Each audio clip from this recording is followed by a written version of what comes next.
Yesu asifiwe. Tarehe 11 ya mwezi wa 11 leo mwaka huu 2025 saa 12 asubuhi.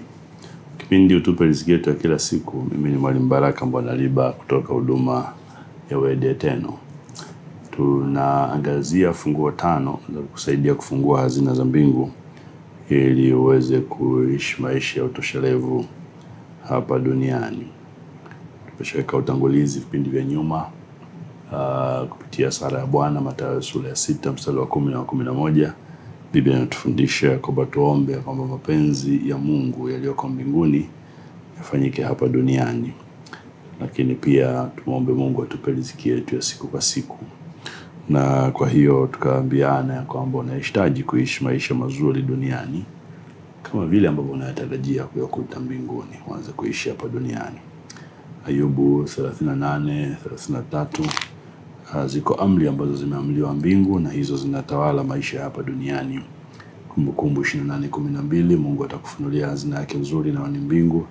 Mbingu zina vitu zimefunga na unahitaji zifunguke ili uweze kuwa na maisha ya utoshelevu wa kiuchumi. Tusema mbingu zikifunguka, hazina zilizoko duniani pia zinafunguka na zile zilizoko chini ya dunia zinafunguka. Tukaanza kuangalia funguo. Tumeangalia ufunguo wa kwanza tayari, urejesho, siku kadhaa nyuma. Tafadhali fuatilia vipindi vilivyopita, urudia tena kusikiliza, na jinsi ambavyo unaita maisha ya utoshelevu wa kiuchumi. Kwa mfano kadhaa, fuatilia vipindi vilivyopita. Leo nataka tupige hatua kwa ufunguo wa pili.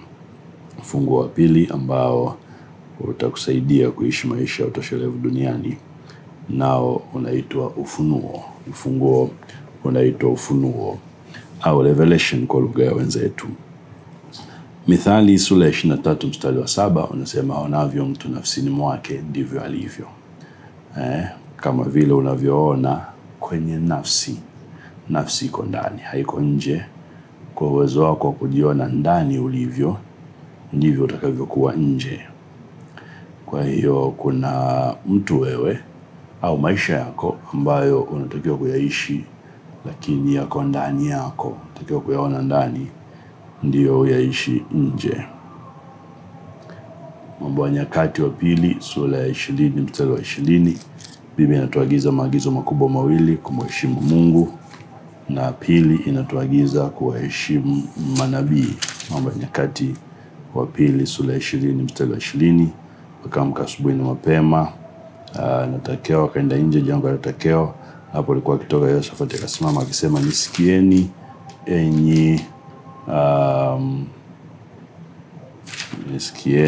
enyi Yuda nanyi wenyeji wa Yerusalemu. Mwaminini Bwana Mungu wenu, ndivyo mtakavyothibitika. Waaminini manabii wake, ndivyo mtakavyofanikiwa. Kwa hiyo kuwaamini manabii kunaleta mafanikio, prosperity. Na unabii ni kusema mambo yaliyofichwa. Kwa jina jingine wanaitwa waonaji. Kwa hiyo unabii ni kufunua yaliyofichwa, kuona yaliyoko sirini. Ufunuo ni ufunguo kufanikiwa kiuchumi. Kumbukumbu la Torati sura ya 29 mstari wa 29. Mambo yaliyofunuliwa Biblia inasema ni ya kwetu, lakini yale ambayo yamefichwa sio ya kwetu. Kumbukumbu la Torati 29 mstari wa 29. Jambo kubwa tunajifunza, mambo ya siri ni ya Bwana Mungu wetu, lakini mambo yaliyofunuliwa ni yetu sisi na watoto wetu milele, ili tuyafanye maneno yote ya sheria hii. Mambo yaliyofunuliwa ni ya kwetu, ya siri ni ya Bwana. Kwa hiyo unaona unahitaji ufunuo ili kufanikiwa. Mambo yakifunuliwa yanakuwa ya kwetu. Mungu akitaka kutupa mafanikio anatufunulia hayo mafanikio. Wakorintho wa kwanza sura ya 2 mstari wa 6 hadi wa 16. Mistari mingi pale, lakini ni mistari ya msingi sana kwenye ufunguo huo ufunuo. Wakorintho wa kwanza sura ya 2 mstari ule wa 6 hadi wa 16 umekazia sana habari ya ufunuo na jinsi ambavyo ufunuo unaweza kukufanikisha.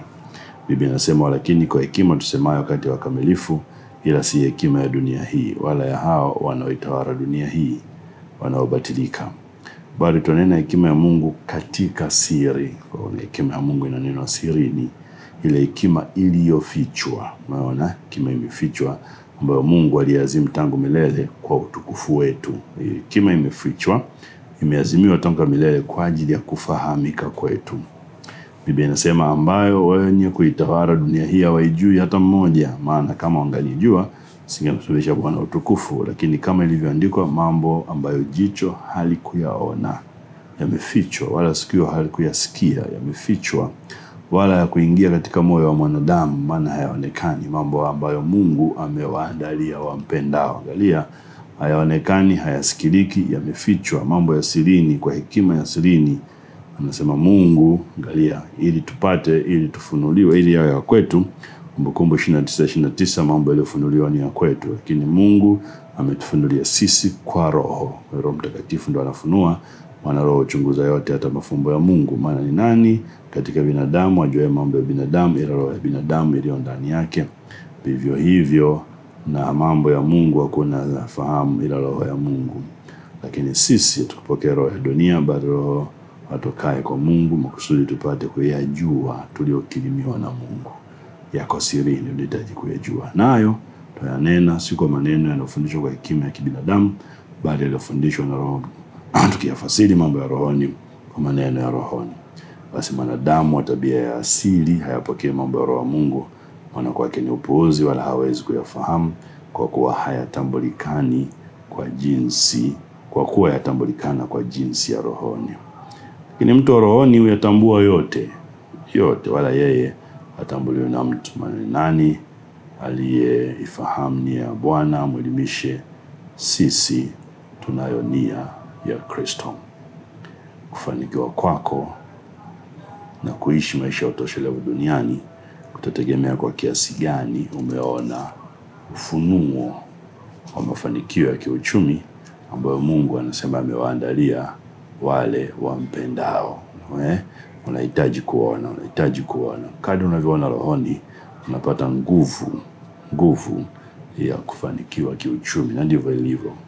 Kwa hiyo ni muhimu sana ukaembrace ufunguo wa ufunuo. Kesho nitaendelea kukupa mambo kadhaa ya kuzingatia ili ufunguo huu ufanye kazi na uwe na mafanikio ya kiroho katika maeneo mengine, lakini ikiwa eneo la uchumi. Mungu akubariki sana.